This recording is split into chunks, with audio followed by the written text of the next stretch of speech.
Abazannyi 14 nga baduumirwa George Apollo wa Nemo Stars be bateereddwa ku lukalala lwa ttiimu egenda okukiikirira eggwanga mu mpaka za volleyball w'abasajja ez'ekikopo ky'amawanga ga Africa. Empaka zino zitegekeddwa eggwanga lya Rwanda za kuggyibwako akawuwo nga 5 ziggwenga 2 omwezi ogujja. Ekibinja kya bannayuganda ky'abantu 20 bakusimbula ku Lwokutaano lwa ssabbiiti eno nga beetegekera okumala ennaku 7 mu kalantiini ng'empaka tezinnatandika. Tusuubira okusimbuka okuva mu Uganda okwolekera eggwanga ly'e Rwanda ennaku z'omwezi nga 27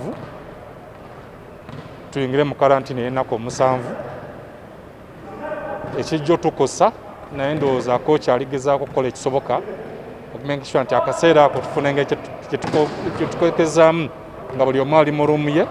Smith okumu ku lw'abazannyi n'omutendesi Shiro Muliwe batubuulidde nti abazannyi bafunye ekiseera ekimala mu kutendekebwa. Tumaze omwezi nga mulamba mu kampu twetegese, nsuubira buli omu yeetegese bulungi, ne leero nga bwe twogerera buli omu kati ali mu kampu, so tetutidde kyonna kyonna, tusuubira tujja genda wala nnyo mu eno competition.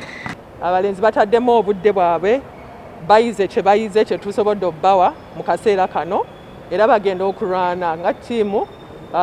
Twagala kulwana kutuuka mu finals, so tugenda tambula geemu ku geemu tulabe we tugenda okutuuka. Wadde ng'empaka zino za kubeera mu ttiimu z'abakazi n'ez'abasajja, Uganda yakukiikirirwa abasajja bokka olw'ebbula ly'ensimbi. Sam Mpoza, NTV Akawungeezi.